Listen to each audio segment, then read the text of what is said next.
Hi friends, welcome to విద్యా kitchen dairy. Friends, ఇవాల్టి మన స్పెషల్ రెసిపీ ఎగ్లెస్ రవ్వ కేక్. ఓవెన్ బీటర్ లేకుండా, మైదా ఎగ్స్ వాడకుండా ఇంట్లో ఉండే సింపుల్ ఇంగ్రీడియంట్స్తో ఈ రవ్వ కేక్ని సూపర్ సాఫ్ట్గా స్పంజీగా చేసుకోవచ్చు. బెస్ట్ పార్ట్ ఏంటంటే బ్యాటర్ని కలిపే శ్రమ లేకుండా మిక్సీ పట్టి ఈ కేక్ని చేసుకోవచ్చు. ఆఖరికి ఎటువంటి ఎసెన్స్ వాడకుండా చాలా సింపుల్గా ఏ కేక్ని చేసుకోవచ్చు. చాలా ఫ్లఫీగా, స్పంజీగా, చాలా టేస్టీగా ఉంటుంది. మరి ఆలస్యం చేయకుండా రవ్వ కేక్ని సూపర్ సాఫ్ట్గా, స్పంజీగా చేసుకుని ఆ ప్రాసెస్ ఏంటో చూద్దామా? ఈ రెసిపీ కోసం ముందుగా మిక్సీ జార్లోకి 1 కప్పు బొంబాయి రవ్వని తీసుకోవాలి. ఇందులో అరకప్పు పంచదార, 4 యాలకులని యాడ్ చేసుకొని ఫైన్ పౌడర్లా గ్రైండ్ చేసి తీసుకోవాలి. ఈ ప్లేస్లో మీరు వెనిలా ఎసెన్స్ని కూడా యాడ్ చేసుకోవచ్చు. ఇలా ఫైన్ పౌడర్లా గ్రైండ్ చేసి తీసుకోవాలి. తరువాత ఇందులో 1/2 కప్పు రిఫైన్ ఆయిల్, అరకప్పు కమ్మటి పెరుగు, అరకప్పు పాలని యాడ్ చేసుకొని మధ్యలో ఆపుకుంటూ 2 నిమిషాల పాటు గ్రైండ్ చేసి తీసుకోవాలి. కేక్ కోసం బ్యాటర్ని ఇలా బబుల్స్ వచ్చే విధంగా గ్రైండ్ చేసి తీసుకోవాలి. ఇలా గ్రైండ్ చేసుకున్న కేక్ బ్యాటర్ని ఒక బౌల్లోకి తీసుకోవాలి.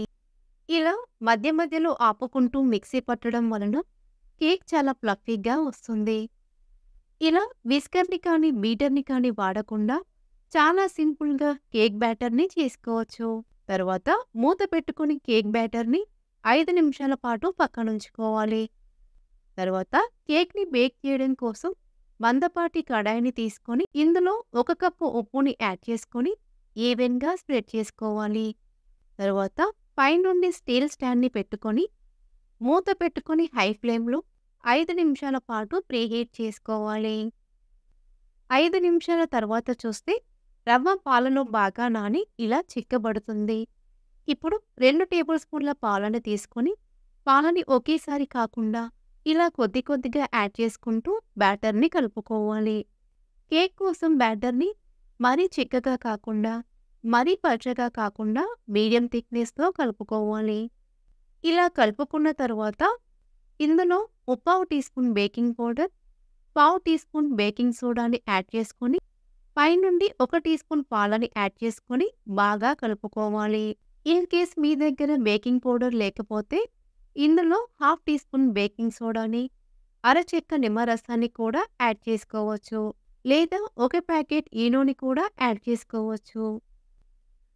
తర్వాత ఇందులో 2 టీ స్పూన్ల టూటీ ఫ్రూటీస్ని యాడ్ చేసుకొని బాగా కలుపుకోవాలి. మీ దగ్గర టూటీ ఫ్రూటీస్ లేకపోతే స్కిప్ చేసుకోవచ్చు. లేదా మీకు నచ్చిన డ్రై ఫ్రూట్స్నైనా యాడ్ చేసుకోవచ్చు. కేక్ బ్యాటర్ని ఇలా రెడీ చేసుకొని పక్కనుంచుకోవాలి. ఇప్పుడు కేక్ బౌల్కి కొద్దిగా ఆయిల్ని అప్లై చేసుకుని 1 టీ స్పూన్ మైదా పిండిని యాడ్ చేసుకొని ఈవెన్గా స్ప్రెడ్ చేసుకోవాలి. ఈ ప్లేస్లో మీరు ఫ్లాట్గా ఉండే అల్యూమినియం బౌల్నైనా తీసుకోవచ్చు. మనం రెడీ చేసి పెట్టుకున్న కేక్ బ్యాటర్ని బౌల్లోకి తీసుకోవాలి. తర్వాత బౌల్ని 1-2 సార్లు ట్యాప్ చేసి తీసుకోవాలి. చివరగా పైనుండి మీకు నచ్చిన డ్రై ఫ్రూట్స్తో గార్నిష్ చేసి తీసుకోవాలి. ఇలా రెడీ చేసుకున్న కేక్ బౌల్ని ముందుగా ప్రీహీట్ చేసుకున్న కడాయిలోకి తీసుకోవాలి. తర్వాత మూత పెట్టుకొని మీడియం ఫ్లేమ్లో 20 నిమిషాల పాటు, ఆ తర్వాత లో ఫ్లేమ్లో మరొక 20 నిమిషాల పాటు బేక్ చేసి తీసుకోవాలి. 40 నిమిషాల తర్వాత కేక్ బేక్ అయిందో లేదో చూద్దాం. ఇలా నైఫ్తో గుచ్చి చూస్తే పిండి నైఫ్కి అంటుకోకుండా వచ్చిందంటే కేక్ రెడీ అయిందని అర్థం. ఒకవేళ మీకు కేక్ కొంచెం తడిగా అనిపిస్తే లో ఫ్లేమ్లో మరొక 10 నిమిషాల పాటు బేక్ చేసి తీసుకోవాలి. ఇలా బేక్ చేసుకున్న కేక్ని బయటికి తీసుకొని పూర్తిగా చల్లారనివ్వాలి. కేక్ పూర్తిగా చల్లారిపోయిన తర్వాత అంచుల వెంట ఇలా నైఫ్తో సపరేట్ చేసుకోవాలి. తర్వాత పైనుండి ఇలా ప్లేట్ని బోర్లించి కేక్ బౌల్ని రివర్స్లో తీసుకుని 1-2 సార్లు ఇలా ట్యాప్ చేసి తీసుకుంటే కేక్ చాలా ఈజీగా బౌల్ నుండి సపరేట్ అవుతుంది. అంతే నుండి ప్లేట్లోకి తీసుకొని పీసెస్గా కట్ చేసుకుంటే ఎంతో సాఫ్ట్గా, స్పంజీగా ఉండే ఎగ్లెస్ రవ్వ కేక్ రెడీ. ఇలా ఓవెన్ కానీ బీటర్ కానీ లేకుండా ఎగ్స్, మైదా వాడకుండా ఇంట్లో ఉండే సింపుల్ ఇంగ్రీడియంట్స్తోనే కేక్ని చేసుకోవచ్చు.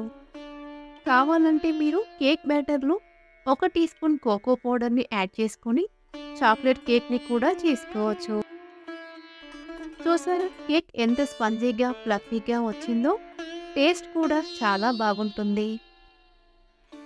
ఇలా న్యూ ఇయర్ పార్టీకి కానీ బర్త్డే ఫంక్షన్కి కానీ ఇంట్లోనే చాలా సింపుల్గా టేస్టీగా కేక్ని చేసుకోవచ్చు.